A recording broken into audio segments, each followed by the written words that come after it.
Definition of home for me, it's where there is a family, because I never had a home in the legal aspect when it's come to document or being part of any society, because as being the third generation of Palestinian crisis, mean like I was born as refugee and I have been treated as a second-class citizen. Cyprus has become very home after my family had grown up, after I got married and I have a child.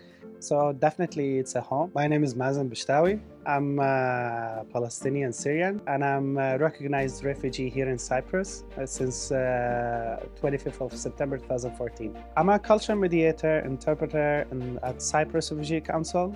It's an NGO giving free legal advice, social advice, psychologist support to asylum seeker refugee in Cyprus. Cyprus wasn't my final destination, but I was grateful being in Cyprus because it was a tragic journey for me from Syria to seeking help or asylum in Europe. As the war getting escalating, especially it reached to my town in Latakia. That's lead to my family to look for a way for us to leave the country because it was really dangerous for us to stay there. Person who doesn't have a passport and ID, so there is no way for me to seek a visa or to seek any entry to any country. So the only solution back then is the boat.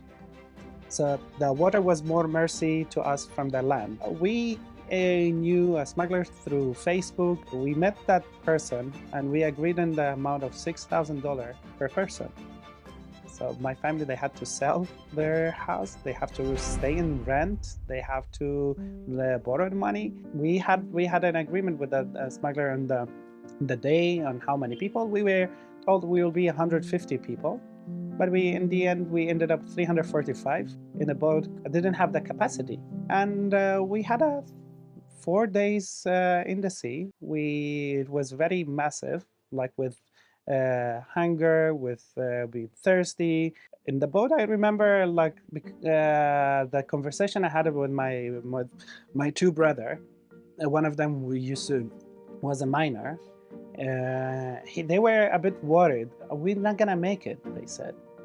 We're gonna sink in the sea. And I was telling them, remember, you're born in the sea. You're from Latakia. You belong to the sea. Anything happen, you know how to swim.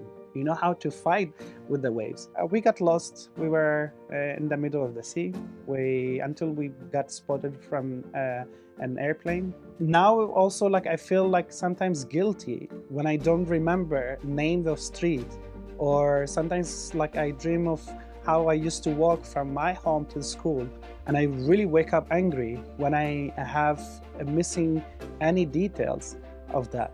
So being refugee, it's not by choice. There is a bit of losing dignity on that.